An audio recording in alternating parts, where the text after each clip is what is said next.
Good afternoon, everyone, and welcome to MMAAP Talks Episode 8, Product Photography Fit for Your Brand Identity. I am Hannah, and I will be your host for this afternoon. So, hello, everyone. This webinar is brought to you by the Multimedia Arts Association of the Philippines, or MMAAP. MMAAP is the first ever professional organization in the Philippines for multimedia arts. It hopes to represent, empower, and connect multimedia individuals all over the country. So we still have a lot of incoming events and opportunities in store for both MMAAP members and non-members. So in the near future, we will also be opening our doors to member registration for you to have access to exclusive perks. So watch out for that. For more information and updates, you can follow us on our social media channels with the username @MMAAPOfficial. Now, this webinar is made possible and accessible by our partner, Digital Guro Tutorials. Digital Guro Tutorials is an online platform that offers free tutorials in Tagalog about photography, video or film, 3D, animation, multimedia, and technology. So for more information, follow Digital Guro on Facebook @Digital Guro Tutorials. Special thanks as well to Movo Media for the technical support. Movo Media is an independent production company that aims to produce various content that will move and inspire its viewers by providing a range of multimedia services catering to your needs, from pre-production, production, and new media. Now, I won't keep you waiting any longer. For our episode today, our guest speaker, Jana Francisco, is a freelance photographer that focuses mainly on product photography and styling. She is a graduate of the AB Photography program in De La Salle College, St. Benilde. She started her independent freelance career after gaining experience from assisting and working for various photographers. Since commercial product photography needs controlled environments, most of her shoots take place in a well-equipped professional studio which she owns. For more information on her, you may check out her social media sites at Jana Francisco Photography. Okay, now our speaker is so overwhelmed with all the response that she has received from this seminar. So even us, there are so many who registered. So she wanted all of you to learn so much more than the usual that can fit into 1 hour. So she actually prepared a video presentation for you as well. So watch out for that later. And but she's here, of course. So for our webinar today, if you have questions for our speaker, you can just put it at the Zoom chat boxes, and we will try to answer these after her talk. So now, please give a warm welcome to our speaker, Miss Jana Francisco. Jana?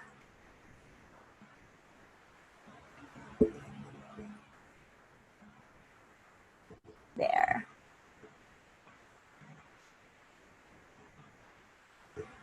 Jana, you're on mute.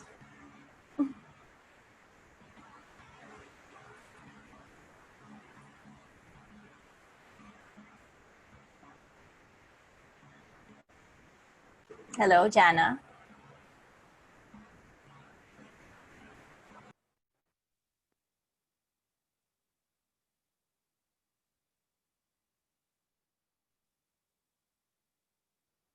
Hello? There. Hi, Jana. Okay. Yes. Yes. I'm so sorry about that. Good afternoon, everyone. And I'm really happy that you all registered for this. And I really hope that you can learn something from the video I prepared. And it's a bit longer than my usual 60-second TikTok. So I hope this will be a big help for you guys. So let's just get started. And I hope you guys enjoy the video that I prepared for you all. Hi everyone, my name is Jana Francisco and I'm a freelance product photographer based in Manila. And today I'll be showing you two kinds of photography you can do for your business. So the first one being the most simple and basic product photography, which is using natural or available light and just having a tripod, a camera, and your own backdrop. But for other people who may not have a camera or a tripod on hand, it's also okay to use your phone because Smartphones nowadays have very capable cameras to create nice content. Second part, I will be showing you my usual commercial and professional setup whenever I have clients for product photography. So here's my setup. I placed my camera overhead on the tripod, and I did this because I'll be taking flat lay shots first, and I prepared the products on the right side as well. And here on the left you can see a white foam board. This will serve as my backdrop for this shoot, and if you can't find any foam boards locally, you can just replace it with illustration board. Just make sure to use the white side up, and it should work fine. So I decided to shoot it on a sunny day because I want to make the most out of my available light and I don't want the exposure to constantly change. So I placed my camera on M, which is manual mode, and this is because I want to adjust my settings manually. My ISO is at 100 and my aperture is at 3.5 while my f-stop is 1/100. So here, after I took the first shot, I wanted to adjust the camera and the tripod a little bit just to make sure that everything looked more aligned. And I'm just adding the objects one by one, even if I've shot them as a trio already. This is because I want to give option. And here, there's 4 bowls, and you want to show the back side of that as well. It really depends what you want to showcase on your product, but usually it's better to take safety shots rather than repeating the whole process later on, which means you have to set everything up again. Now that we've done the flat lay shots of everything, you want to do the second angle of the ones that have a design, especially on the side or their outer part, because they won't be seen if you take the shots from the top. And you want to give the option for the viewers and the possible buyers. You want to show the full design of the item. So basically what I did was I placed my backdrop here standing up, and I'm going to put the product over here, and you are going to want to take a shot in this angle. Here you can even take one from this angle. It really depends on your preference and whichever details you want to showcase. I also mentioned that you could use your smartphone to take your product photos. Here I'm using the AE lock and I'm adjusting the brightness over here, and then I'm going to press the lock to keep that exposure locked in. This just ensures that the brightness or the exposure for similar photos are the same, if not very close. And just like taking photos with a camera, you still have to play around with your product placement and your adjustments and your angling. So here I've done a batch import of the photos from my camera into my Lightroom desktop app, and I'm just going to go through all the photos one by one just to make sure I didn't miss anything and if everything is in focus or looks presentable. So the other angles look quite dark compared to the flat lay, but that's not going to be too hard to edit because you just have to change the brightness, the highlights, and play around with the contrast, stuff like that. Here on the right side of the screen, that's where the adjustment panels are, and that's what I'm trying to do with this photo. So after the necessary adjustments, I'm going to crop it to fit Instagram because that's where these photos will be posted. And I'm copying that effect and I'm going to attempt to paste it on a similar photo. It's looking a bit overexposed, so I'll edit it a bit. Then I will crop it for Instagram again, just checking for details.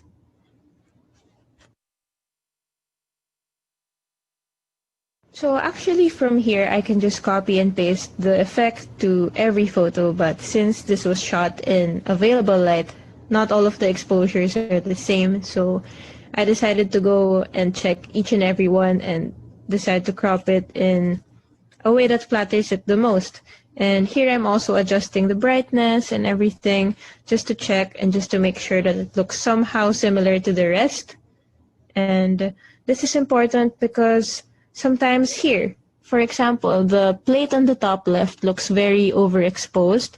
And if I just copy and pasted the effect to every single photo here, then I wouldn't notice that. So here I'm trying to expose it properly, and this is why I also like taking my photos raw so that I can edit it and it'll be more dynamic in editing, because if you took it in JPEG, it won't be as easy to adjust it as this photo.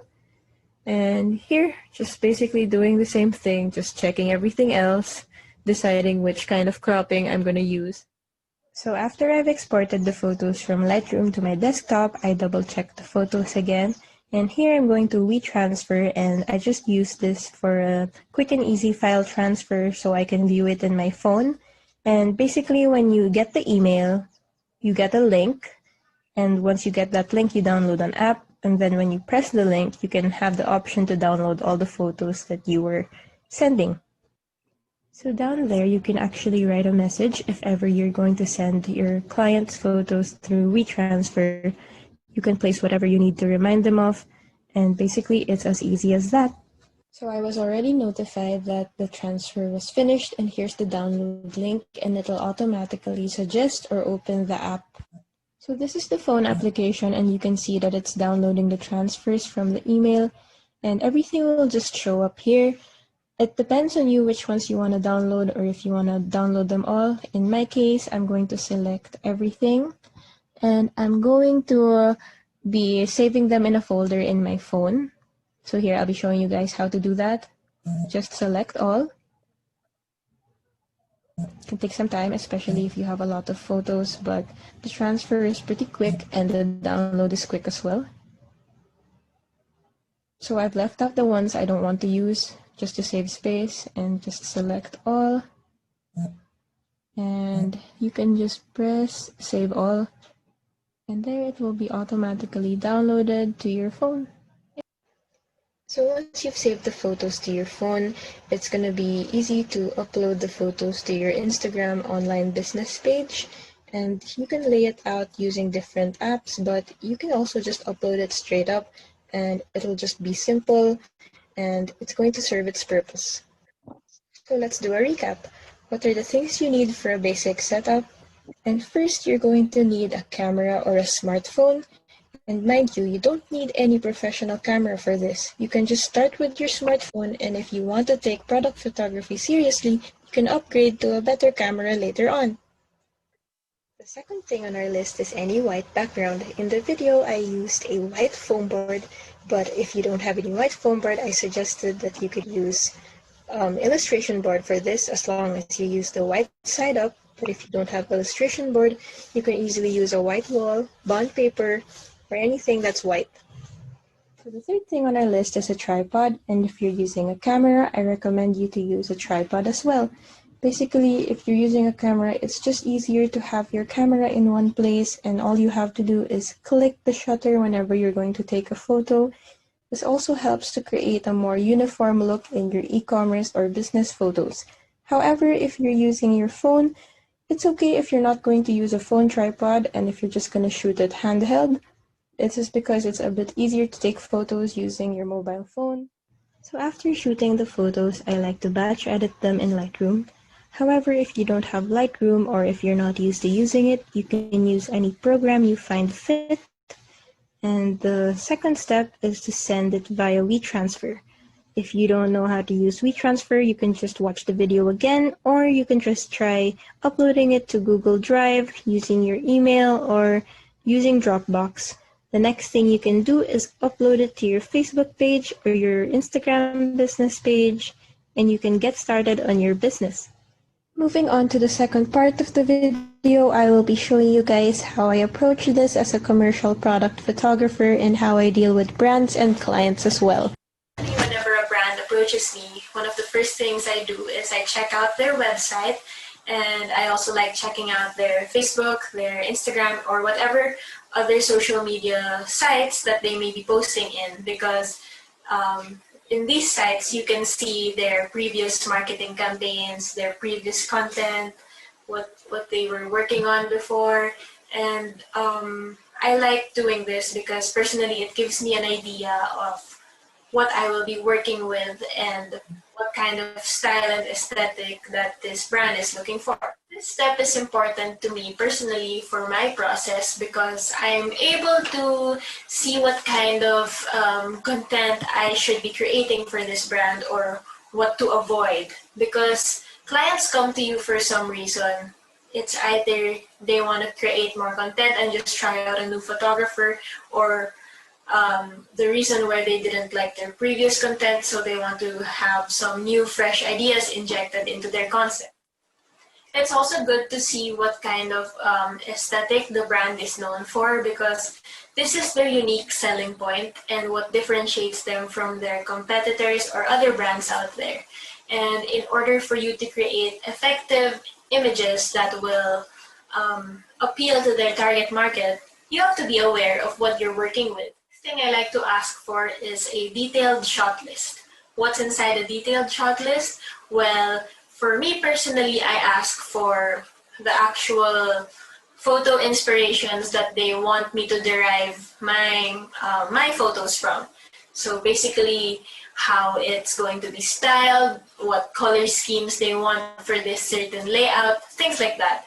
And I find this very helpful. Study the lighting setups and what kind of styling I will be doing, what kind of editing I will be doing. So before I start shooting, I kind of visualize it in my head so that when I'm setting up, everything will just be smooth flowing and I can allot a day for me to shoot the products. Basically, that's my process, and in the rest of the video, I'll be showing you guys how I set up my lights, my shooting equipment, and everything else involved in the shoot. If there is a need for props, I will be setting those up as well.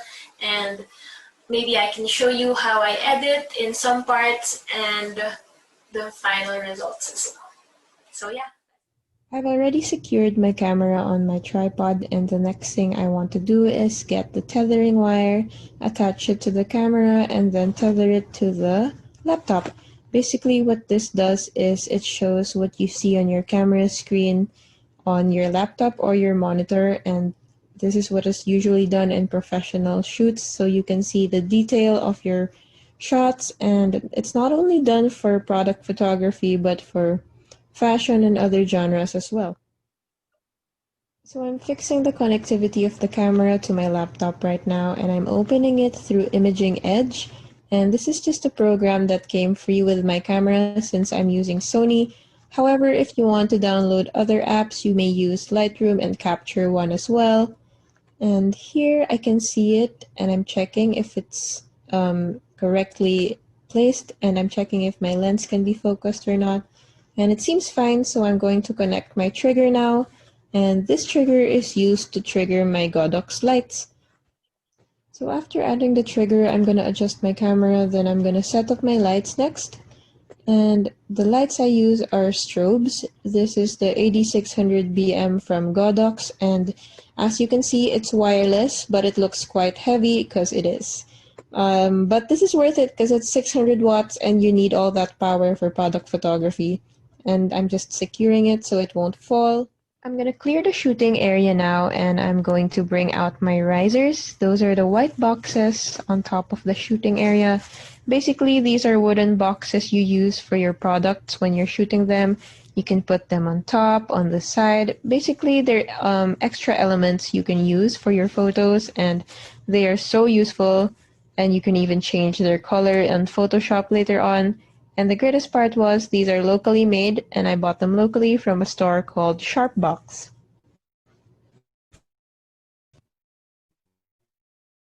The next step is to set up a wall. I just call it a small, but basically I'm just going to make use of 2 panels of white foam board. And here I'm just making it stand, and I'm going to add the smaller one on the right. Just wait for it. And I'm just fixing everything. And here we are. We're going to place that on the right side and close it off and avoid any of the light from the back from entering the set. And there you go. After fixing the whole setup, you want to check the angle in the camera because the way you see it isn't the way the camera always sees it. So you're going to add something to the frame just to check if it looks fine, if you're too near, and just fix your overall composition. Here I moved it back because it was too close. And now I'm going to add this scrim. It's actually a 5-in-1 reflector, but I like the diffusing part, especially when I'm using a bare bulb. A bare bulb is basically your strobe without any modifier, and I like using it sometimes because it creates that natural sunlight effect. but sometimes it gets too strong, so you want to diffuse it a little bit. And this is just some kind of diffusion material. I bought it online, but if you don't have a scrim that's available, you can just make one yourself by using a thin piece of white cloth, or either, you know, those cooking sheets for baking, just use a white one and just put it in front of your light and it should be diffused beautifully. So if you saw the screen turn white, that's because I took a test shot, and here I'm looking at it on the laptop, and this is the use of tethering. You have a bigger display, and especially if you don't have the best eyesight like me, I wear glasses, I can't really see the details on the small screen of the camera. So after checking the photo on the laptop, I did see some unflattering reflections on the bottle cap, unfortunately. So I'm going to use this white 5-in-1 reflector to fill in those gaps. And I'm taking the shot from the laptop. Yes, you can do that with the program. And I'm just going to check. And of course, it still won't be perfect, so you might need to add more reflector cards or basically any white object that you can use to reflect off those unflattering reflections on your shiny products. So I'm checking the photo right now and it's still not perfect. It's far from perfect, so I'm getting stressed out, but that doesn't mean we can't fix it in post-processing or editing later on, so I'm not losing hope. Just gonna keep trying to reflect any of those black parts in the reflection so I can fix it easier in Photoshop later on. And this would be so much easier with an assistant, honestly. But since I don't want to disturb anyone else, I'm just gonna do this myself. So here's what went down on the other side. I'm using these white pieces of paper to reflect the highly reflective cap of this product. You can't avoid this problem because more often than not, the products have shiny packaging. And here I'm also wiping the product down with a microfiber cloth before placing it on the riser. This is just to avoid any fingerprints or any dust marks, basically. Okay, so upon checking the photos, I have 9 photos that I want to stack on top of each other, and we're gonna check them one by one. Here you can see that there's a bit of dirt on the phone. I mean on the screen. This is because the lens of the camera was probably dirty, so you're gonna want to wipe it before you start shooting. And you can notice also the reflections are quite messy. So that's why we're gonna use white paper to fill in those reflections. Since the paper is white and the surface of the cap is quite reflective and it looks dark, you want to add something lighter around it, and you just surround it with white so that it will reflect the original color of the bottle cap.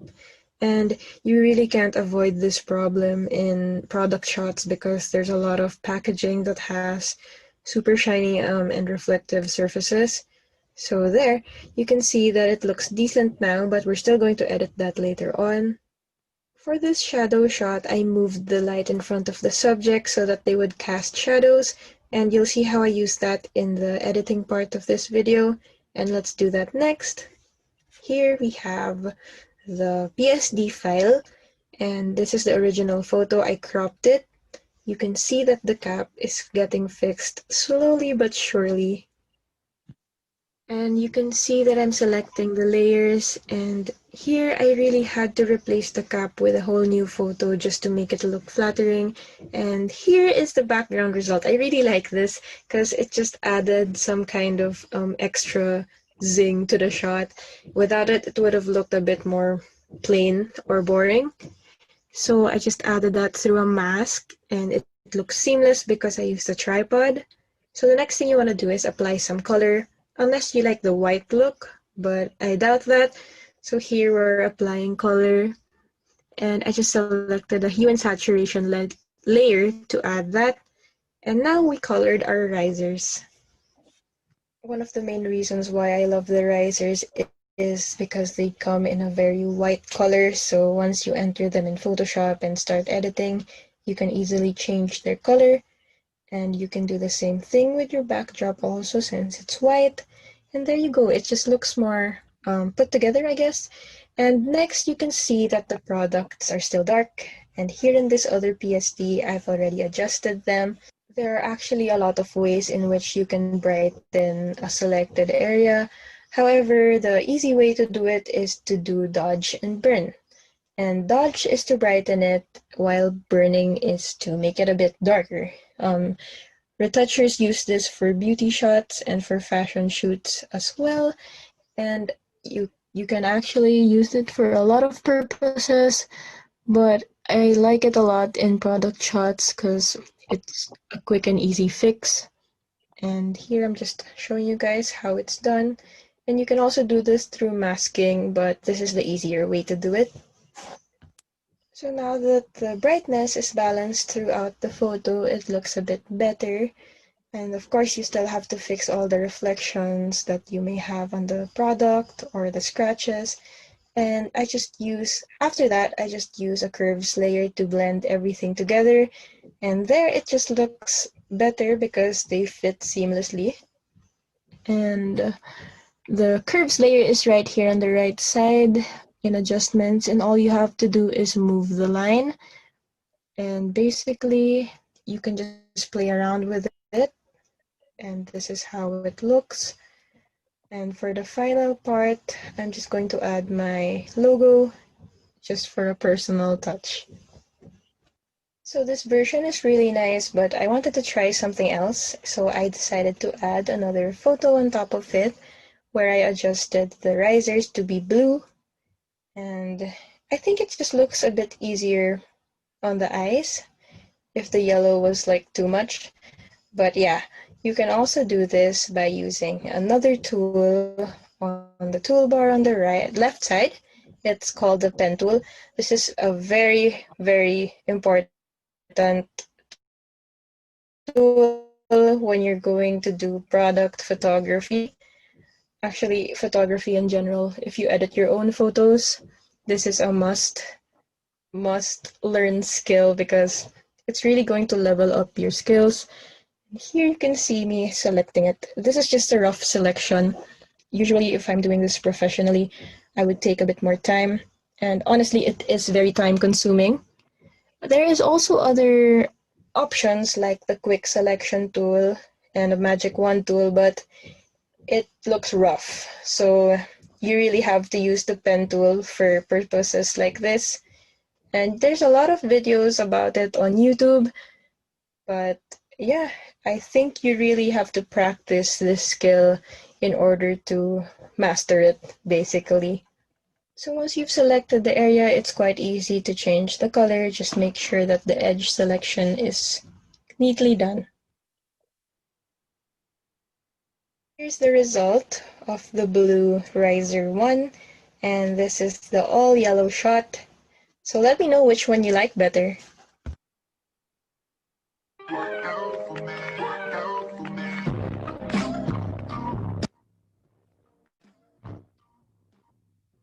This is the final result of that photo, and here I have two lights, one for the rim on the lipstick and one which I used to capture the rain droplets or the spray bottle droplets. And basically I used purple paint on a spray bottle to get that color effect, and also I used my macro lens for this shot as well.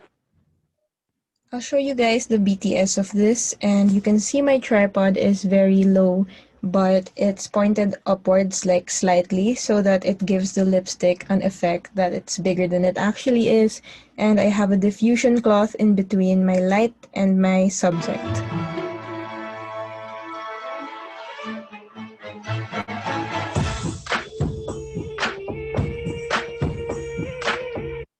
So this is another shot I took with my macro lens, and even if the mascara is on a black backdrop on the left side, you can still see it because it has a white light on the side, and this just makes the product look 3D, and that way it won't blend into the backdrop. You can see also that the gold part of the mascara is properly exposed, and for something to make it look a bit more interesting, I decided to add a gobo, and I used a chair because it had nice pattern, so I wanted that pattern to be casted on the photo. And basically how you do this is you put the gobo in front of the light for a certain distance, and then you just experiment, and once it shows up in the photo, this happens.